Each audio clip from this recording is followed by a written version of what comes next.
Two middle-aged guys try to work it all out. Two middle-aged guys try to work it all out. Two middle-aged guys try to work it all out.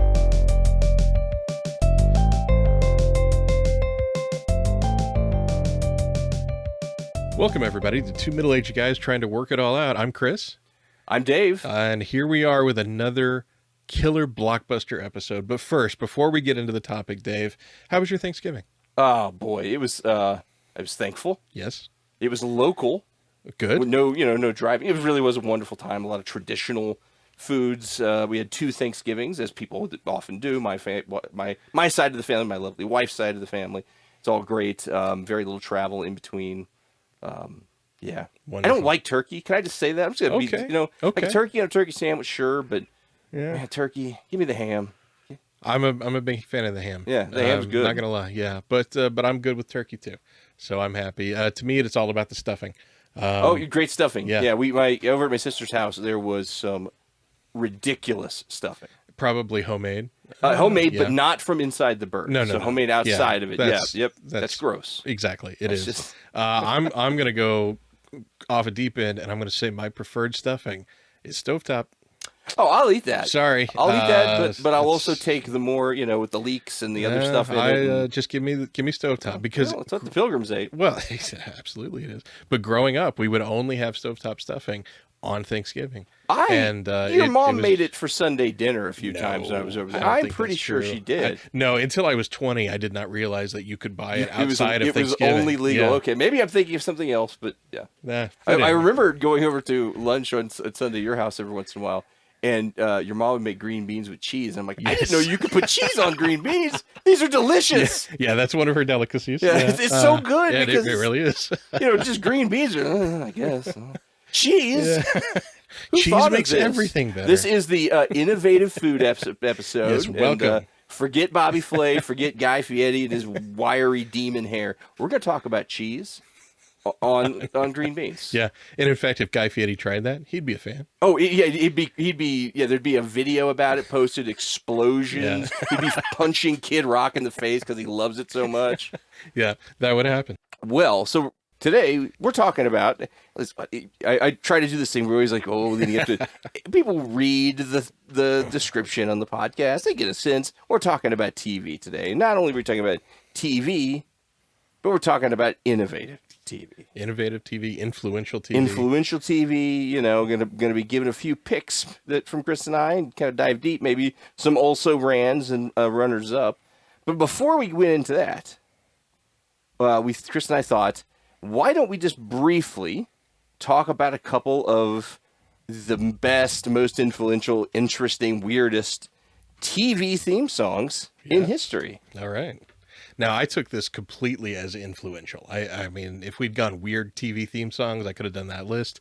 But these are theme songs that once they appeared on broadcast TV, they changed the landscape of theme songs for TV. So that's what I went for. Do you want me to kick this off? I definitely want you to kick it off. The first theme that I picked as an influential theme. Now, this is influential. This does not mean I'm a fan of this theme. I want to make that clear. The theme to Davy Crockett, I picked as an influential TV theme. Davy Crockett, king of the wild frontier. And the reason I did is because in the research that I conducted, it was the earliest example I could find of a theme song that sets up the premise of the show in the theme song. And so from Davy Crockett, you learn that he's the king of the wild frontier. Mm-hmm. You learned that he was raised in Tennessee. Mm-hmm. You learned that he killed a bear when he was only 3. Also about his severe gambling addiction. I think that's in like the third verse. Right, yeah. And usually they would cut the third verse. Usually, but occasionally they get it out. If they had a shorter episode, they needed to lengthen. He's in real deep with sharks. That's right, yeah. That was. I remember it. The one episode I watched was Davy's in real deep with the sharks. Right, yeah, that's a classic episode. But, from there you birthed the Gilligan's Island theme song. I think is probably the strongest example. I was going to talk about Gilligan's Island. Oh, did I steal your No, you really did, but I was going to, Gilligan's Island launches into a few of my, Gotcha. Yeah. So Davy Crockett as a theme song that sets up the premise of the show, I say that was an influential theme song. And I'm going to go because how I was looking at this was both influential. And I did not look at Davy Crockett. I looked at Gilligan's Island as like the granddaddy, the best, right? Because it's clever. Everybody knows it. When you think of Gilligan's Island, you think of the theme song. It sets it up. It's almost kind of like our show's theme song, right? Yes. We come on and say, "Hi, I'm Dave, and I'm Chris, and I'm 2 minutes." You guys already know that if you heard the theme song, right? So that's an effective theme song. So I love Gilligan's Island, but I'm not going to get into that because I think that that Gilligan's Island and then Davy Crockett, there's a certain sort of gravitas about that, and a certain austerity that maybe these these great classic shows. They get that kind of theme song. Everybody else just gets, strums and beeps and boops, or Andy Griffith hums and pops. And I don't know. Yeah. But in the 80s, a very funny man on a new struggling network on their Sunday night primetime slots, a man named Gary Shandling had a show. Yes, he did. And that show had a theme song. The theme to Gary show, the theme to Gary show. Gary called me up and asked if I would write his theme song. I'm almost halfway finished. How do you like it so far? How do you like the theme to Gary show? That theme song is, for those of you who are not familiar with it, the show, the first thing I think many people are thinking is, are you talking about Larry Sanders? No. And no, the answer is no. This predates Larry Sanders. This was part of the early Fox attempt when they became a network where they were going to have their own primetime lineups and their own shows.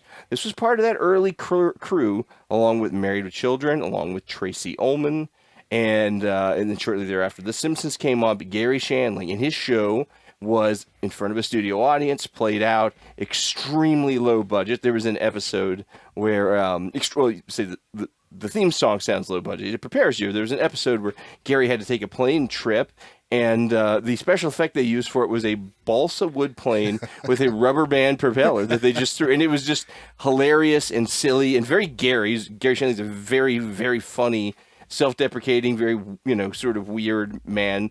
You may know him, of course, from the Larry Sanders Show, which came a few years later. It was much more popular. Mm-hmm. And then it goes on later to be in the Marvel Universe as Senator Geary or something? I can't remember the senator, but he's a Hydra guy.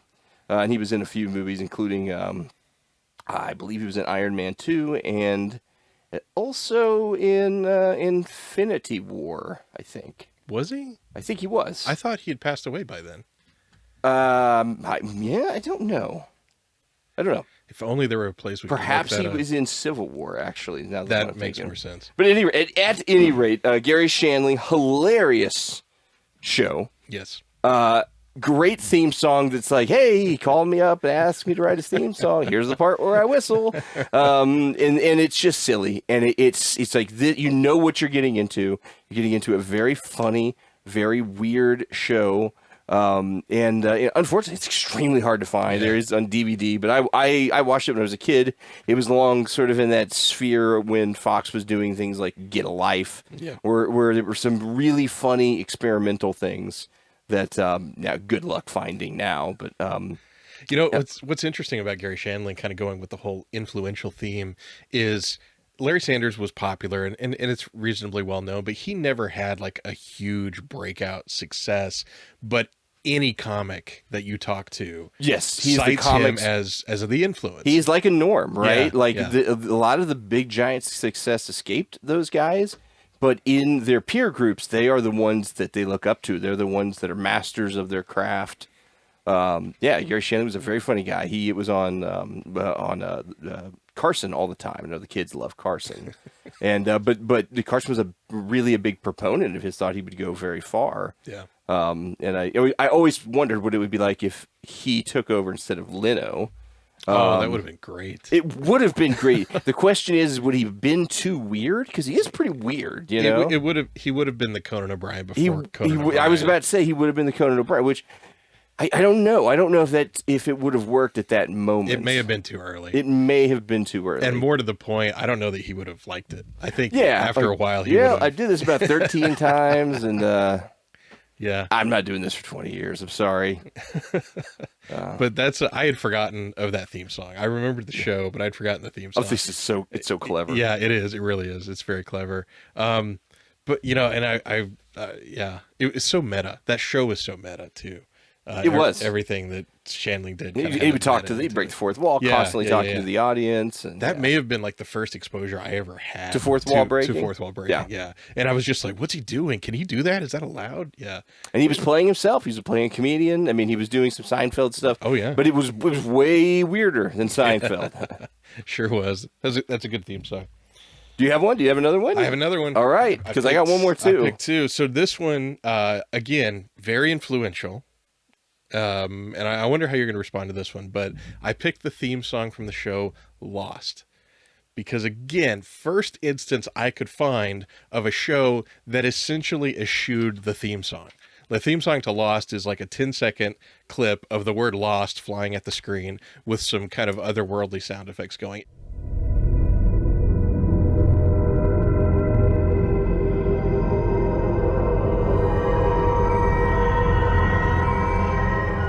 It's hard to classify it as a theme song, but so many shows since then have done that. And you've gotten like just the, Breaking Bad logo hit the screen and then bam, we're into the episode. Or, you've gotten other shows that just take you into it with barely any kind of a theme song at all. And so I think Lost really broke that barrier to allow people to say, oh, maybe it's not a requirement that we have a theme song with the opening credits. We can just get the audience into the show.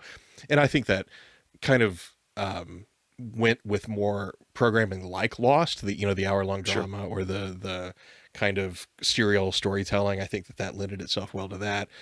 Friends obviously still use the theme song even post-Lost, so it wasn't influential across the board, but I think it made a lot of other shows sit up and take notice of doing something like that. Very interesting. I have Lost on my lists later on to talk about as well. All right. I got a lot of issues with Lost. I do actually too. have a restraining order against Lost, and I'm concerned that by talking about it, I could be you're violating. It could right, be, the smoke monster could come in at any moment. Was the restraining order specific to the smoke monster? It's everything on that Dharma complex island thing. So yeah, smoke monster and polar bear. Everything. Yep, and Sawyer. He's still there. He hasn't worked since that show. He's just still on that island. It's poor guy. Yeah, poor guy. All right, I got one more, and it's not innovative. It's something else. It is memorable. It gets you ready for the show, and it is a great piece of music that if once I hear just like the first note of it, I'm like, oh, this is coming on. And that would be Shadowy Men on a Shadowy Planet's The Kids in the Hall theme song.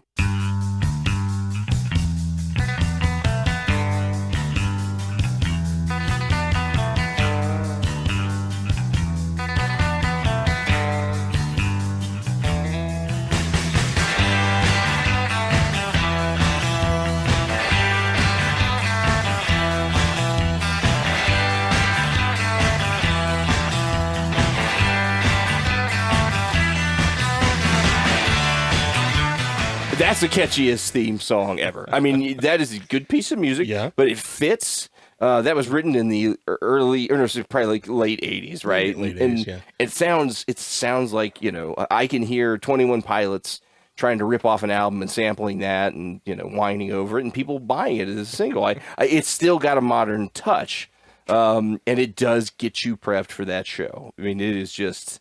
There's something about that. To me, it's very similar to the Seinfeld theme song. It does that. Yeah. The difference is that the Seinfeld theme song is just some noises and jazz, and it's jazz. It's just some noises. Maybe I should put.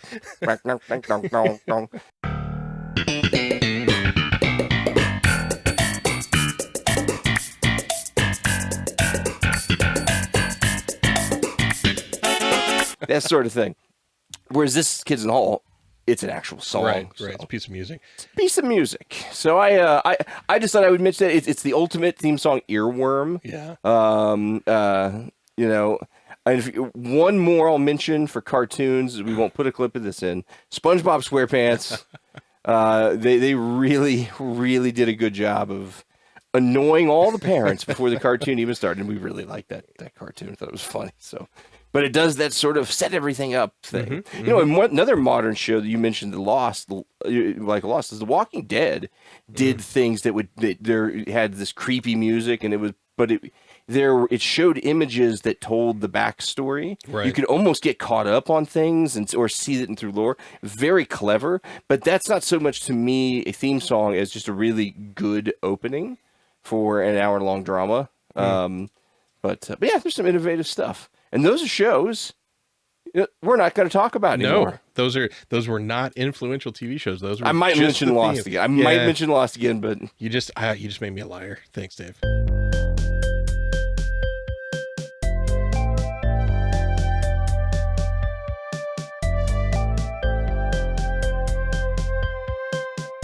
So now talking about influential TV shows and the actual show part that has nothing to do with the theme song, I've got two for you. But some of these have good theme songs too, Toad. Okay, that's fair. That's fair. I'm very proud of my two because they also happen to have very good and in one case a very iconic theme song. You're absolutely right, but I'm trying to transition us away from the theme song. I want to song. go back to the music. I want to talk about the bonk, the bonk, donk, donk, donk, donk, donk, donk, donk, donk.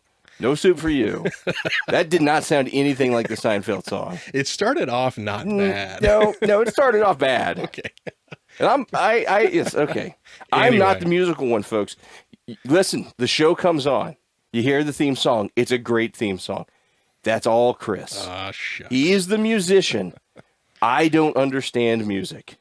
And when we're gonna some upcoming music episodes later, when I try to explain what I like about music, it's going to sound like a kindergartner trying to explain it. That's okay. It makes the tingly noise. I like the tingly noise.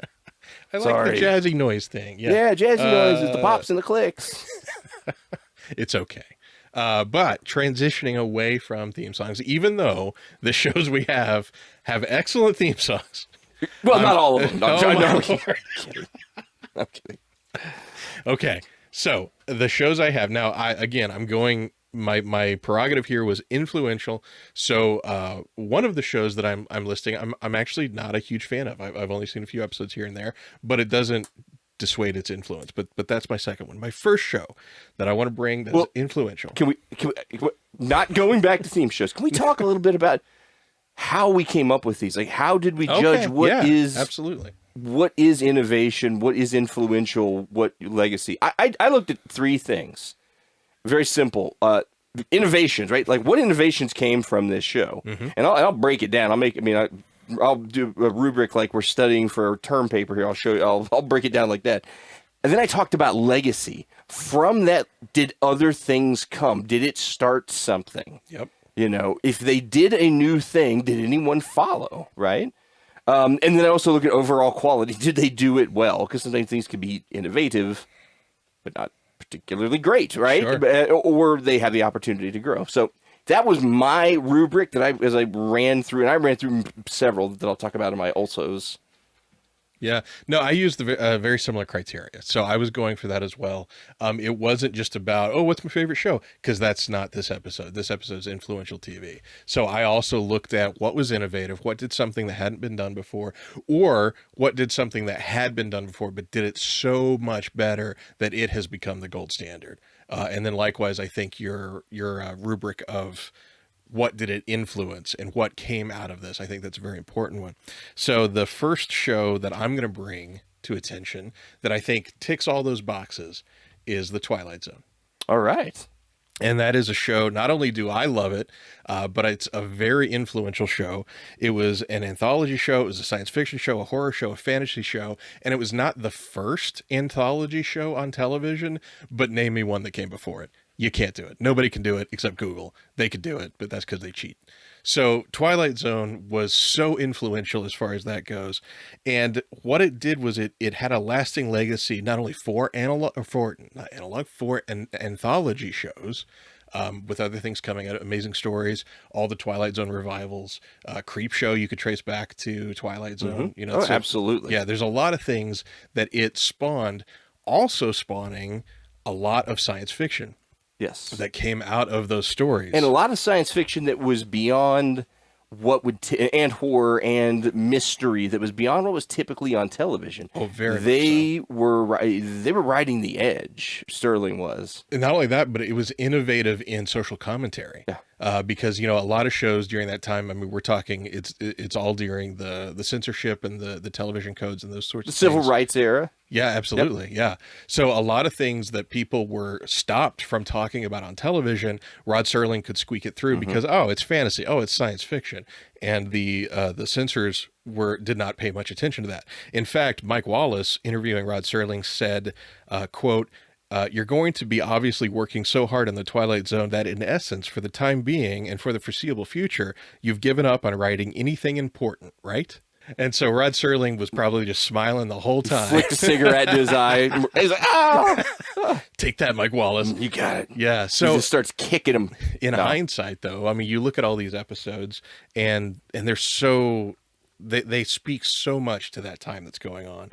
And, I don't know how much back and forth you want to do on this. Oh, a ton. But I also picked some notable episodes from the Twilight Oh, yeah. Zone. I will be one of the first to say that I've not watched all of them. But when one is on, and specifically Twilight Zone, specifically the Sterling era, Sure. I will watch them. Now, the others, the one he did right after The Dark, I can't remember. Night Gallery. Night Gallery.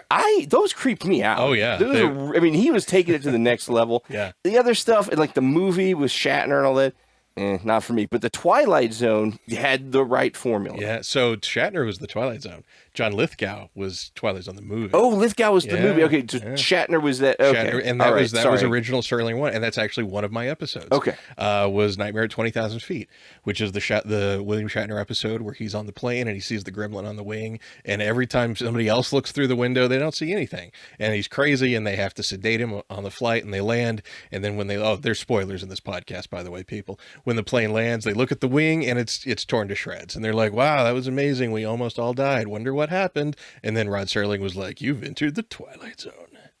So one of the classic episodes of it. Other notable episodes, there's an episode called 5 Characters in Search of an Exit. I don't know if you're familiar with that I'm one. not. But it takes place in a cylindrical room with no sets, no chairs, nothing on the walls. It's just gray with 5 characters in it, and they spend their time trying to figure out how to get out.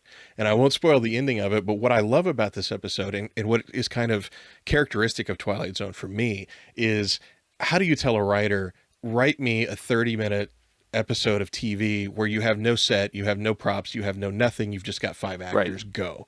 And Rod Serling wrote that episode, and it's marvelous. It's one of my favorite stories from that show. Was any of these written by Matheson or Richard Matheson, who wrote The Last Man on Earth? Yep. Wrote a lot. So a lot of Bradbury wrote for Twilight Zone. I did not realize Bradbury did. Yeah. So a lot of the contemporary science fiction, the big Ellison? names, not for Serling's. No. He wrote for some He of the probably did, and then revivals. got mad, tore it up, and sued him.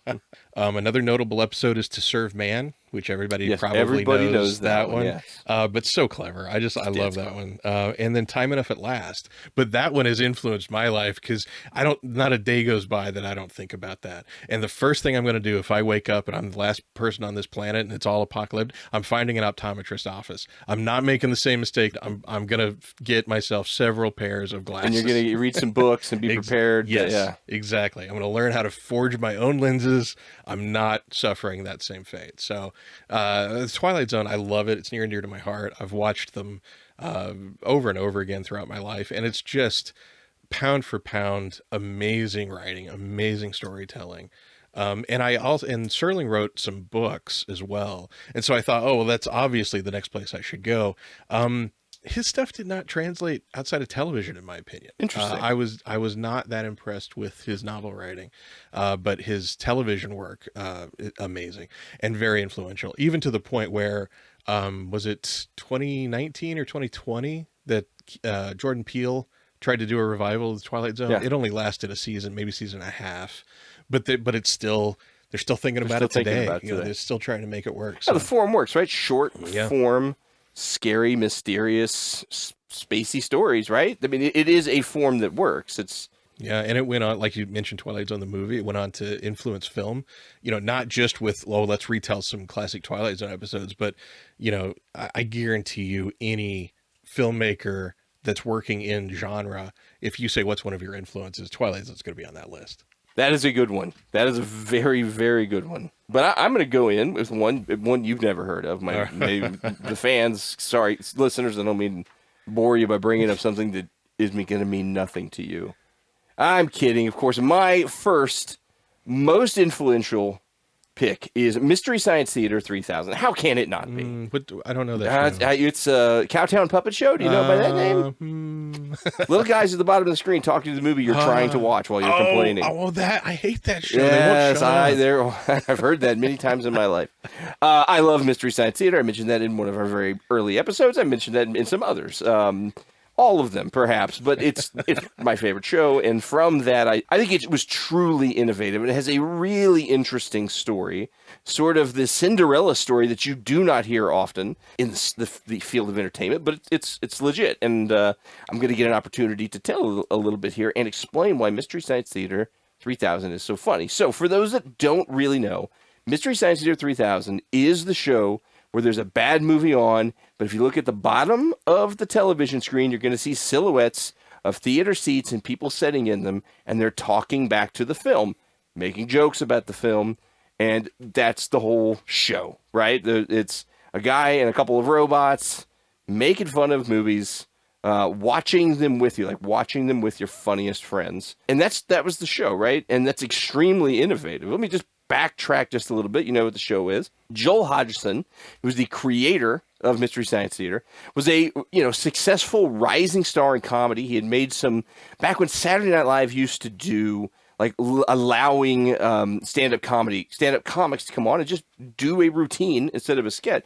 He did, I believe, 4 of those, and he also did, I think, a couple of appearances on Letterman as well. So he was moving up, and he even got at one point there was interest in him being in movies or a television show. NBC had approached him about that, but he was not at a point, Joel Hodgson wasn't, this Minnesota guy, where he felt like that was right for him. He creatively wasn't feeling quite right. He went back home to Minnesota, and he started just building toys and doing work on the side. And during that time, he ran into 2 folks, Kevin Murphy and the producer of the show, whose name I will not name, because we don't do that. He's kind of a bad guy in the story. But anyways, these folks, Jim Mallon is the guy I was avoiding. They were trying to figure out how can they worked at a small station called KTMA in Minnesota. I believe it's in Prairie Eden, which is a small town right outside of Minnesota, or at least that's where the offices where Mystery Science Theater eventually went. But just Cowtown, Minnesota, this tiny independent station, 1988. By independent means it did not have a Fox, an NBC, a CBS, an ABC. It wasn't affiliated with, PBS or anything. It just didn't have programming. They had to go get the programming, buy the movies, the syndicated shows, the cartoons. They had an idea they had this bunch of movies, right? They had movies. They always had rights to them, that they could show, right? There was a movie time at 8 o'clock here on KTMA. Joel had an idea. What if I put myself in the movie, sitting in here, and I bring a couple of robot friends, and we kind of watch the movie and talk along with it, and then we can have little vignettes outside of it. Kind of think about like Svengoolie, if you're familiar with Svengoolie. I think Grandpa Munster used to do this, sort of the monster movie stuff, right? So they would watch the movie, and they'd come back out and have a vignette and talk with these crazy puppet robots Joel built. He built a story around it that he's stuck in space, and there's these mad scientists trying to keep them down. They built all this inside the context of a public TV, or an independent local TV station. No budget, nothing. And they'd go in there, they wouldn't write scripts, they would watch the movies, they would kind of talk about it. They get a few funny ones off. There are a few I've watched that are funny ones. But for the most part, it was unscripted in the movie theater, and you just kind of watched along, and it was just, that's kind of clever. And then, outside it was all about the puppets. So we get that, right? And they do 20 or so episodes of this, and the fledgling Comedy Channel reaches out to them and says, we need We need something to fill time. You guys can fill a lot of time. They, at the time, were doing 24 hours a day of Higgins, Boys, and Gruber, if you remember. I did not know. On the Comedy Channel. I don't know if it was full 24 hours. They let Higgins sleep. But the Boys and Gruber would the take over. Boys and Gruber, that's why, they looked terrible, because they were probably on amphetamines to keep them awake that long. The fledgling Comedy Channel. And so they brought him over. They said, okay, we're going to give you a budget. And season 1, and then they started to write for the movie theater. After season 1, they did even more upgrades, a very successful season 1 rollout. They did a marathon on Thanksgiving Day. It was a huge hit. That is the point where I discovered the show. And you get to watch this genius show, and now they had really gotten the writing down. They got rid of some dead weight, like J. Elvis Weinstein, who had a terrible voice and was not a particularly great joke writer. They brought in some good writers like Frank Conniff, made Mike Nelson the head writer of the show, and then for years, just genius comedy. And they really honed the craft of making fun of movies. Talking back to them, and in a way, I always like to think about it as I'm just watching it with them, right? They are with me in this experience, and we're getting to watch it together. Watching it with your funniest friends is a good way to look at it. It was so crazy. The show went on for years. It had some changes. Comedy Channel became Comedy Central when Comedy Channel and Ha TV. People may or may not remember Ha TV and never had it. They merged, and then they changed to Comedy Channel. Comedy Central. Mystery Science Theater then went on to, continue there. The creator Joel left. The head writer Mike Nelson took over. We had several years more on the Comedy Channel. They went to Sci-Fi Network. Had 10 seasons total. That 10th season, I think that they had crafted their game. That 10th season was pretty much flawless in my point of view. And then the show ended, and it is back. Now, sort of, kind of. Netflix had a couple of seasons. They've been crowdfunding. They had another 13th season that was crowdfunded. I wish Joel the best. I do. But I don't like what he's done too much. I think he's got too many writers. He's got too high of a budget. There's no DIY. We look at the original sets. Look closely at the sets. You will see parts of models that you recognize. There is a Millennium Falcon piece in the set of the original, like starting with season 2, I believe, Mystery Science Theater set. It's... it has this real tactile but inexpensive feel, and now they've got some Hollywoodish stars in there, if you want to call them that, and they're sea level, and they're just trying to make it something it's outrageously expensive. Mystery Science Theater has never been big business, but I consider that to be super innovative. The Shadowrama, I'm going to sit down here and watch it with you. I'm going to be funny, all right? I'm going to script it out. And then, the whole stuff with the robots in space, that's fine. That's not where the innovation was. Innovation was all in that theater. Also, another thing, the 2-hour primetime show, successful 10 years. That's not an easy thing to do. I mean, this is not Britain where they sit and watch these shows and, watch about a lady pick the flower picker. Have you seen that one? It's phenomenal. The flower picker is so good. It's just 2 hours of picking flowers. Yeah, and then the Great Bread Show, which is just 2 hours of bread. But Judi Dench is fantastic in the Great Bread Show. She is. I wish they'd give her more lines. But she's playing bread. I know. But I think that British TV can't be boring. I think that was maybe the joke. But I 2-hour show, and I think that also created. I don't know about you, Chris. I think we have a legacy of talking for Mystery Science Theater, talking back to movies. Now, not all of it is good. I'll go really personal for a moment, and I will say, to me, the legacy of Mystery Science Theater. I'm not exaggerating. I'm not overstating this. So much of my personal sense of humor was born from watching that show. Yep. And it really has informed what I find humorous. Yep. It's informed the way I think. It's informed the way I approach humor in my own life and in the work that I do. Hugely influential to me. And I still remember you caught on to it before I did. And you introduced me to the show, and the first episode you gave me to watch was The Day the Earth Froze. Oh, yes. And still to this day, one of my absolute favorites Sampo. Of the whole run. The Sampo. Oh, The Day the Earth Froze. I remember that day. Yeah. Oh, it got down to 30 below. It's just it's the greatest thing ever. I haven't watched that one in 20 years. Well, there you go. I just gave you a gift. Go watch that one. And folks, if you want to watch it, it's free. All you have to do is whatever streaming you're on your personal computer, go to Pluto TV. Pluto TV is an ad-supported TV. It is owned by Paramount. It's nothing shaky. It's nothing weird. It's not like, you go buy this Android thing at the mall and it's got a bunch of different channels. No. Pluto TV, there's channels for it on Roku, there's channels for it on your Fire devices, Chrome, the Google Chromecast and whatnot devices, Apple TV. Pluto TV has many channels. It includes the Mystery Science Theater channel, which goes all the way to 11 and 12 are on there now, too, if you want to see the Netflix stuff. Wow. Yes, and then it also has a Riff Tracks channel, which is, Riff Tracks is the three gentlemen who played Mike Nelson, who was the human, and then the other two who were the robots. They went on a few years later to establish a company called Riff Tracks, which does real low budget but high comedy movie riffing. They don't do the shadows. They don't try to set it up. They just say, listen, the jokes, we're professional comedians writing jokes. And I think it's absolutely brilliant. The legacy of Mystery Science Theater lives on there. Joel had a project called Cinematic Titanic that I loved and that I wish would have went differently. Joel had at the time, I'm going to get too deep here, but he had a project that could have brought back Mystery Science Theater in a different way. And in a more positive way.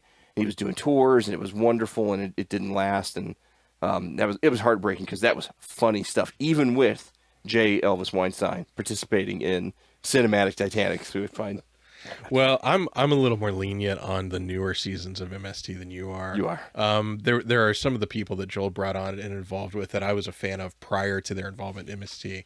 So when he announced them, I was like, oh, that's really cool. I'm excited about this. To me, I agree 100% about the DIY aesthetic. I do think that they're overfunding it. I do think that they're trying to get way too much money to keep making the show. But to me, the biggest difference that I've noted is because he brought on new people. And I think that this was strategy. I'm not sure it was the right strategy, but I think that Joel thought this through. Because he brought on these new people, they're referencing from a different point than our generation. Yes. And so Riff Tracks does the same. They've got two younger writers. Okay, and I was just about to go to Riff Tracks to kind of cement this point. When it's Mike, Bill, and Kevin, it's the same. They have not updated their frame of reference at all. But yeah, there is a legacy there. There is. And Mike, Kevin, and Bill are my sense of humor is very much aligned. I mean, I've read Mike's books. I have Mike's autographs. Stock him online. I listened to his podcast, Stalk him online. Mike, he means well. I do, Mike. And listen, I wanted to make sure you had plenty of soap in your shower. That's it. That was all I wanted. Because I know how annoying that is. You get in there, all the soap is gone. Of course. Dave's going to take care of that for you. I'll be up in the crawl space if you need me. But Mystery Science Theater, I'm not surprised at all that was your first one. It's extremely innovative. It's great. I'm going to give a couple other things that have come from Mystery Science Theater, some that may not be so good. Beavis and Butthead riffed music videos. That's true, they did. And I don't think that they would have had the courage to do that without Mystery Science Theater. But I'm also going to go that reaction videos on YouTube, which is a huge thing. I mean, there are people earning like real money, not like a nickel, but like substantial money doing reaction videos on YouTube. And they're usually not that funny, I guess. They're usually not designed to be funny. I don't know what they are at all. But what cracks me up is I guarantee you 99% of those people don't know, that Mystery Science Theater did this. Maybe. I'm borrowing from that DNA. That's true. It's just progressed to the point where somebody was like, hey, I could watch other YouTube videos and make comments about them. Now, but doing a true Mystery Science Theater on YouTube videos, that there's a market for that. So some enterprising young people could set that up. And do reaction videos to reaction videos. Oh, yes. But I tell you, the most clever of the reaction, I hate them almost completely, except a gentleman that I have introduced you to, Charlie Hopkinson, does reaction videos that are close to Mystery Science Theater. They are. And what he does brilliantly, Mr. Hopkinson is a British impersonator, and he's pretty good with the deep fakes, too. So what he does is he sets himself and films himself as Anakin, as Obi-Wan, and as the brilliant, hilarious Qui-Gon Jinn. And he deep fakes his face. He does their voices because these voices are incredible. And he has them watching Star Wars, watching Mandalorian, watching this, watching that, and making little comments. And it is absolutely hilarious. He's put a ton of content up. He is the only one, the modern day sort of reaction riffing. This guy is so great I would love to see him join Riff Tracks. They used to do celebrities all the time. They don't do that much anymore. I would love to see this guy get on there and be Liam Neeson the entire movie. You're right. I had not put that connection together, that it's kind of drawing from the same pool that Mystery Science Theater is, but you're right. I believe it is. And it was very clever shtick that he does very well. The first one you ever sent to me, I was like, is that really Ewan McGregor? Yes. It's spooky. It sounds so much like his Anakin and his Qui-Gon. Yeah, they're impressions. His Ewan McGregor, his Obi-Wan is so good.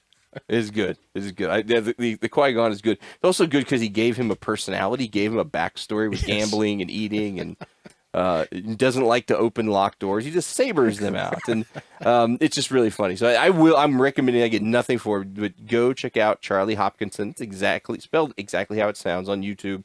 Tons of video out there. They're clean for the most part, and very enjoyable.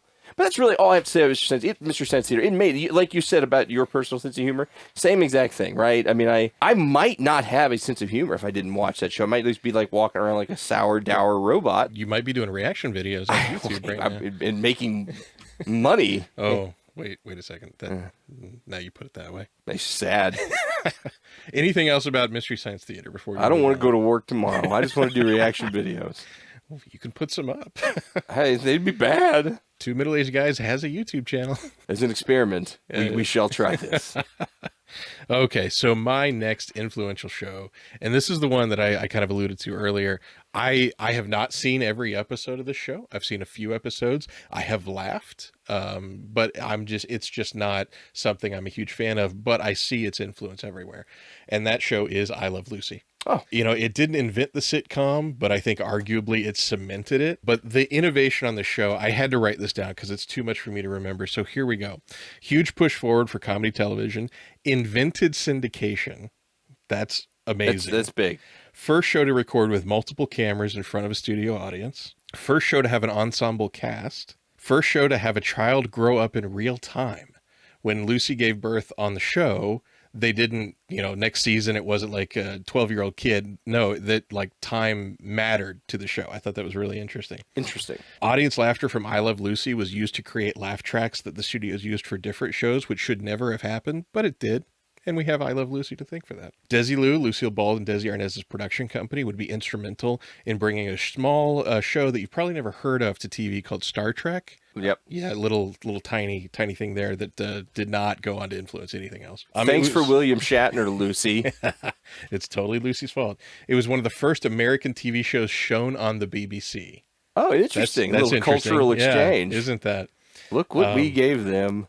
Basically, whatever it did not do first, it did better, and it defined so much of TV. And I think you could take any sitcom that has aired ever and trace it back to I Love Lucy. Yeah, pretty much. So it's huge. And for notable episodes, I've got two of them here. One is Lucy Goes to the Hospital, which is the episode of the show where Lucy gives birth, and it aired to coincide with the same day that Lucille Ball actually gave birth in real life. And they had written the script that Lucy in the show gives birth to a boy, and they didn't know what was going to happen, but it turns out that in fact she did give birth to a boy in real life as well. And so then the writer of I Love Lucy proclaimed that he was the best writer in the world. So good for him. That episode was the #1 viewed television show of all time at that time, with 71.7% of all televisions tuned to watch that, which is a remarkable number. And for context, some of the things that had higher viewership was Elvis and the Beatles on Ed Sullivan, the finale of MASH, the finale of Cheers. So, remarkable company that this episode of I Love Lucy was in. The other notable episode was called Job Switching. If you've never seen I Love Lucy, I don't care. You've seen clips from this episode. This is the one where she's in the chocolate factory and the chocolates are rolling off the conveyor belt, which is a brilliant example of physical comedy. And regardless of whether you like old TV shows or black and white or comedy or whatever, if you watch that episode, you will laugh. I guarantee it. I have seen that episode. Yeah, as influential goes, that one is huge. And the history of how it came to be on television is really fascinating. I didn't bring that for this episode. I think that's kind of out of the scope, but it's interesting for anybody who wants to look into that, just as a history of Hollywood and a history of Lucille Ball, who was. And she went on to be a superpower. Oh, absolutely. With Desilu Productions. Yeah. I mean, she was a force in Hollywood and television, and she was a big deal. But it's interesting that when they formed Desilu, and they, it was one of those situations kind of like how George Lucas worked Star Wars later, where the studio was like, oh, well, we don't want the rights to any of these things that you're talking about because they don't exist. And Lucy and Desi were like, we want the rights to, we want to own our IP, essentially. We want to own the episodes. And they were a force to be reckoned with in Hollywood and television for sure. Very interesting. It is there's the history of that show is very interesting. Wow. Okay. That's an excellent choice. Well, thank you. You, very interestingly, referenced one of my choices in your Lucy. Okay. Well, do you want to take a guess? Well, I'm going to say it was MASH. You are correct. Yes. MASH. MASH is one of my favorite television shows. I love MASH. I really love MASH, and I just think so much of the show. And so I've got to separate and be a little bit analytical and describe the innovation. But I think for a moment I'll just gush. What a great show MASH is. What a brilliant idea. What a great execution. What a great actor and human Alan Alda is. That guy is so cool. And I just think so much of the show. And it was a show, growing up, I'll say, my parents hated MASH. I do not know why. I mean, maybe it's because just it was good. Right. And it just is like, this feels uncomfortable. This show brings joy. Quick, put your cigarette out on the television screen and turn it off. No, we did not watch it. So I just, all right. Never gave it a second thought. Started dating my soon-to-be wife. Her dad watched MASH. Sometimes at night she'd watch MASH with him. I was like, well, okay, I'll watch this show. And I was hooked.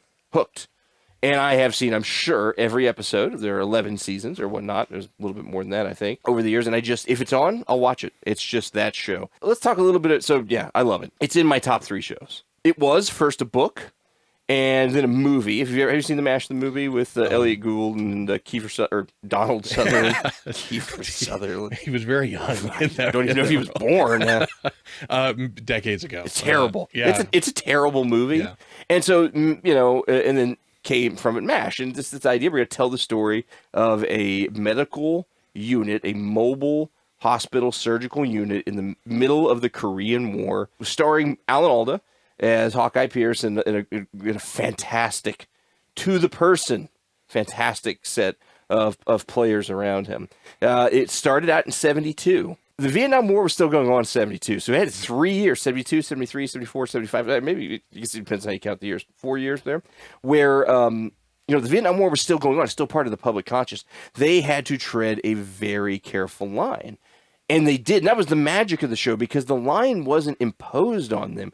The line was kind of the point. We want to tell real stories about how tough war is and how to find love, humanity, laughter in war, and also highlight that while war is bad, very largely, you watch the show is anti-war. They're at no point anti-soldier. So it thrived during the Vietnam War because it had this special secret point of view that you had trouble. I just don't even understand. You couldn't look at it and say they got it right. It did vacillate a bit between broad comedy and serious, heavy stuff. They do jokes with Hawkeye chasing women and wearing the Groucho Marx mustache. They did broad comedy like that, chasing the nurses. And then they did really serious things. People paralyzed, people dying, kidney transplants needed, and have to, rig up dialysis, out of nothing, right? Out of a brass bathtub or whatever they had, or a copper bathtub. Really interesting stuff, right? And one of the things, there's tons of innovations here. So I think this is, if you're looking for innovations, MASH did it all. MASH did it first in many cases. If it didn't do it first, it did it better than anyone before. They had episodes, well, first of all, fourth wall breaking. Every episode, they would have an announcer come on, the female, announcing stuff to the 4077. But really, she was announcing it to the audience. It was a fourth wall breaking moment that set things up, and it was brilliant. Well, listen to it, and you'll realize that's for me, that's not for them. It dealt with heavy political topics. It did have a laugh track, but they had rules around when the laugh track could be used. In the operating room, just outside the operating room, the staging area, no laugh track. There was a joke, no laugh track.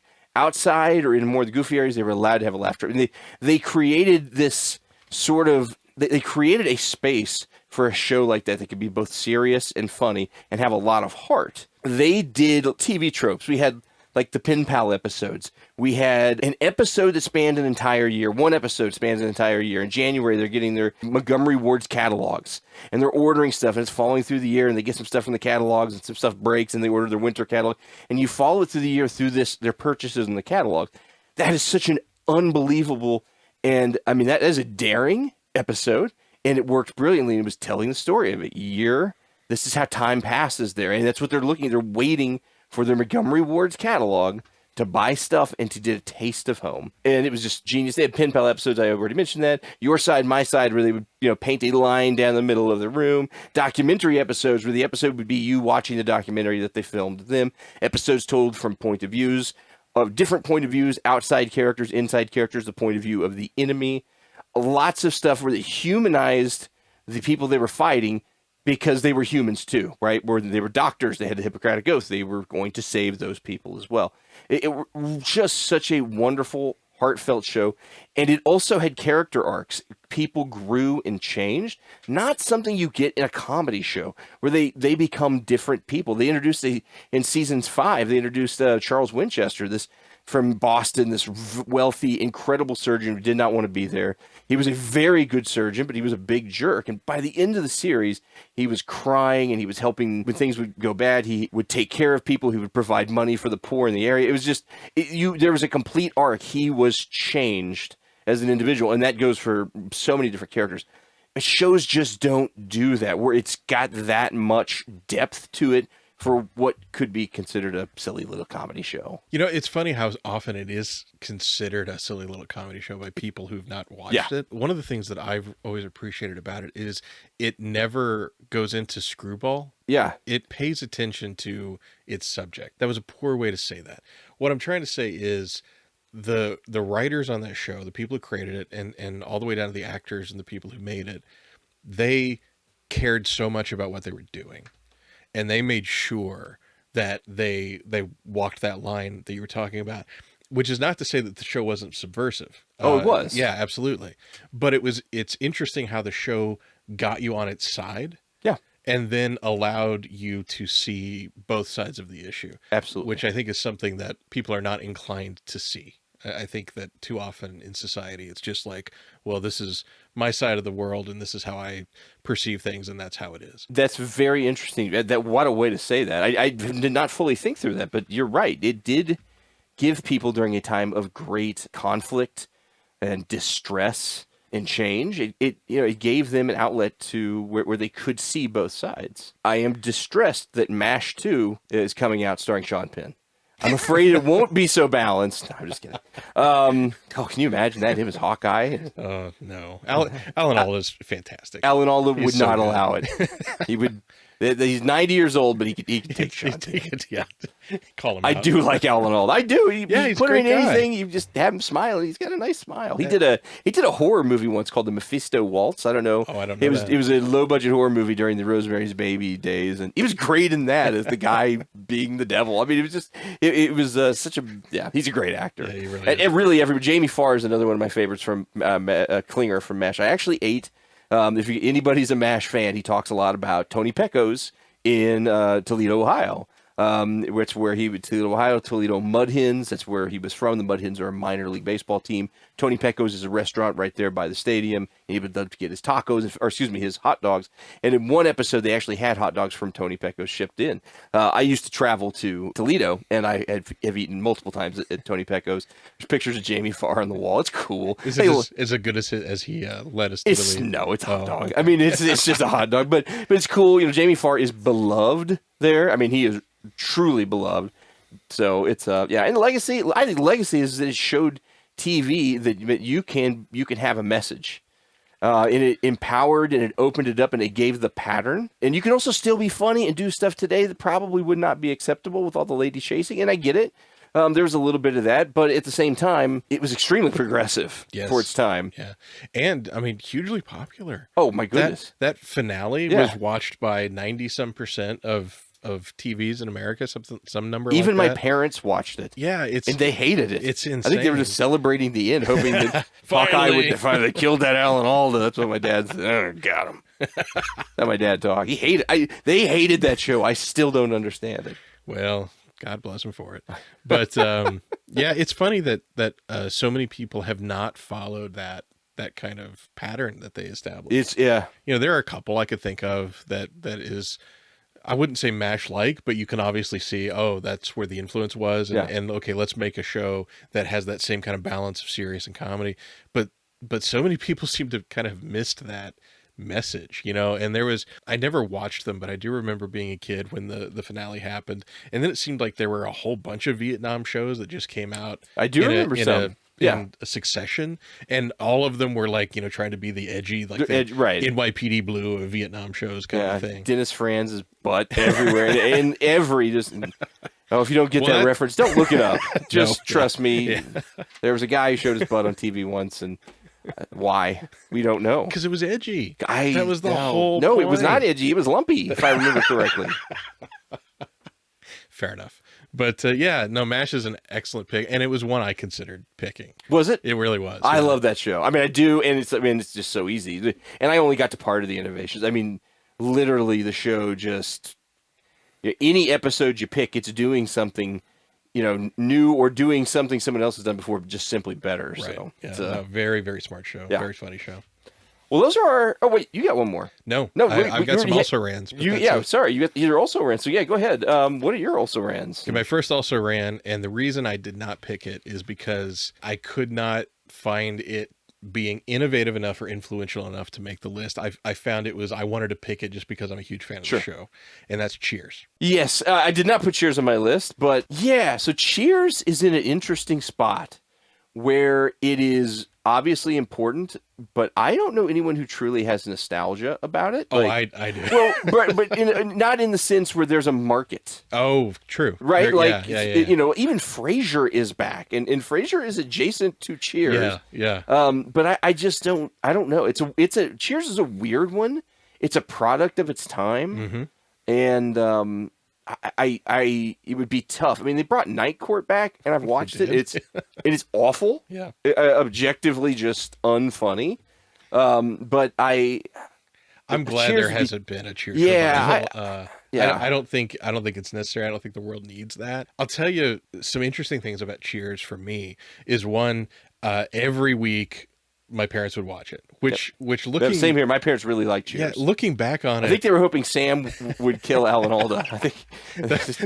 Would they often pit TV shows against each other? Well, just MASH. All right. They wanted all the... Which looking back on it strikes me as odd, because my parents, very religious, didn't drink, didn't go to bars, you know, nothing, you know, anything that you would immediately think I'm going to assign a demographic to this show, it was not our family. But every week we were there watching Cheers, and I was so young that most of the jokes went over my head, but I remember just like having an affection for the characters. And then later as an adult, it popped up, I think it was Hulu, like first time I subscribed to that, I'm like, oh, Cheers is on Hulu. I started watching it, watched the whole series, you know, I have all the episodes now in my collection. And then just recently I was just in a mood for Cheers, and I was like, you know, with my wife on the couch, I was like, do you want to watch some Cheers? And she's like, I've never seen this show. Oh, wow. And I'm like, really? From the beginning. So we started from the beginning. And what was fantastic is my dear wife, who I love with all my heart, and she'll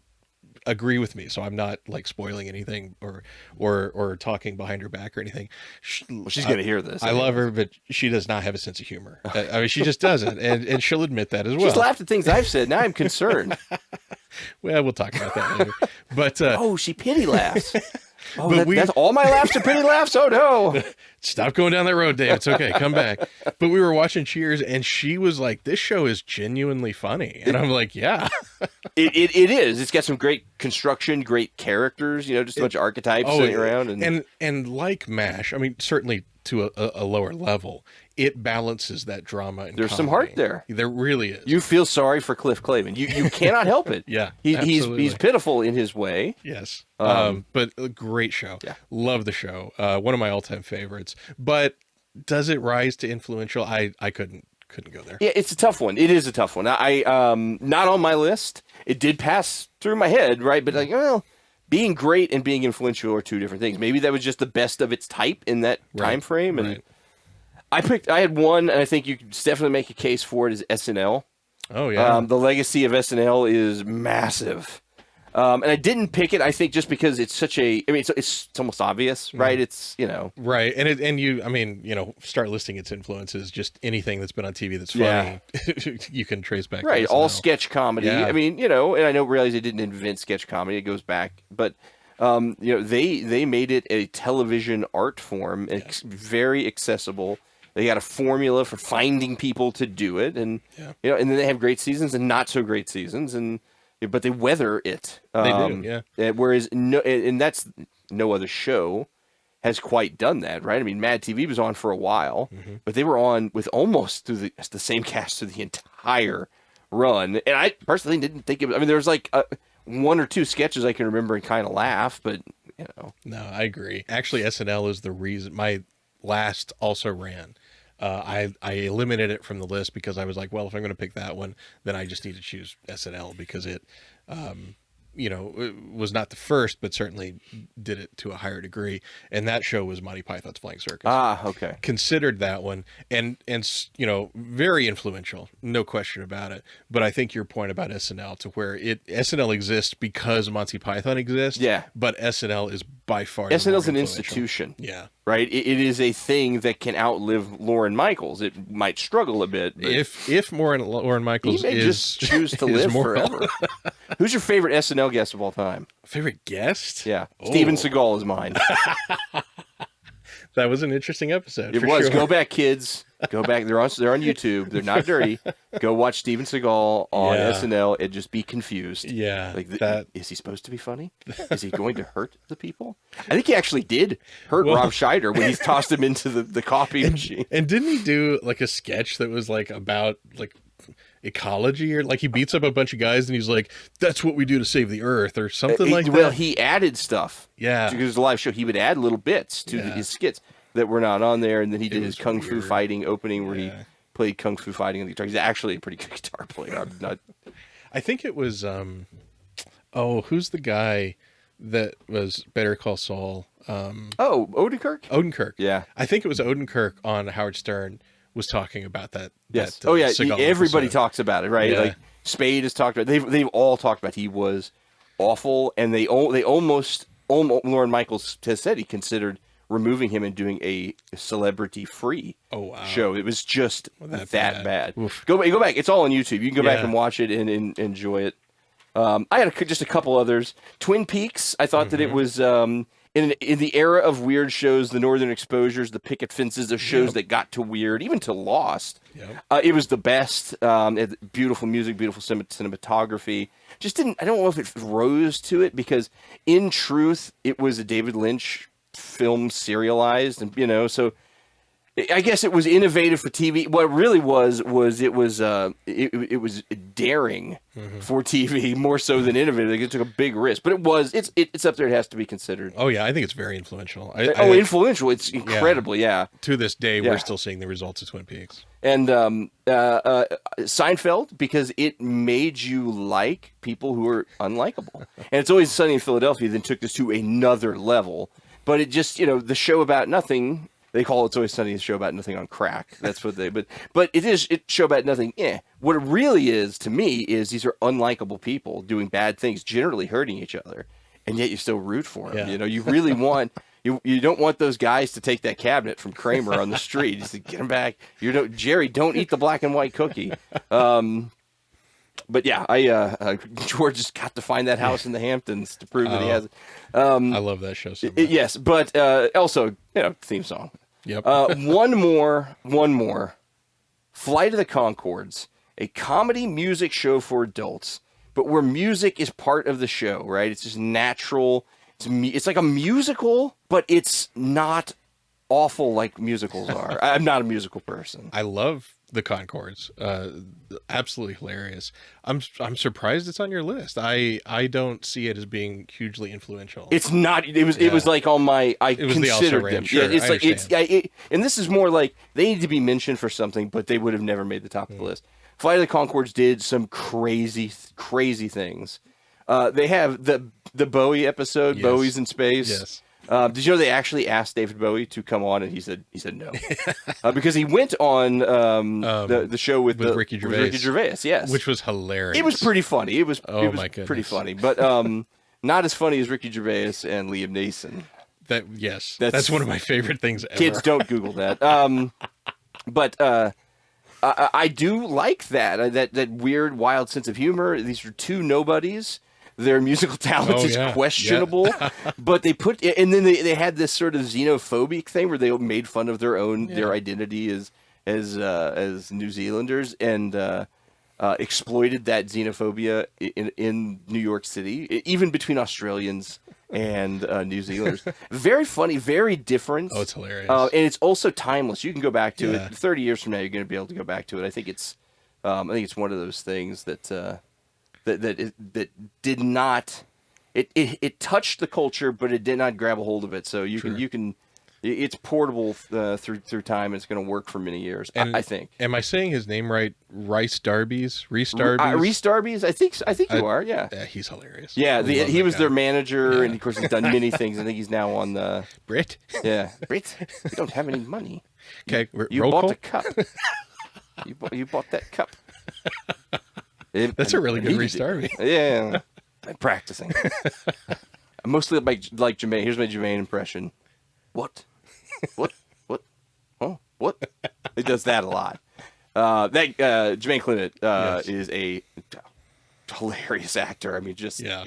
Well, he went on, and What We Do in the Shadows is Yes. Oh, hilarious. yeah. It is. I haven't watched the show. I haven't the either. movie. No, I'm talking about the movie. Yeah, the movie the is movie's so very, funny. very funny. Yeah. Yeah.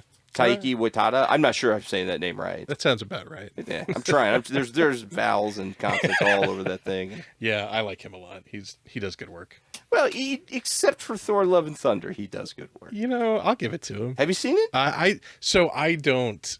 Have you seen Thor: Love and Thunder? I have. Okay, all right. I don't have any kind of attachment to the character of Thor. Yeah. So just seeing somebody just completely come in and destroy it. Yeah, I was like, all right, this is entertaining.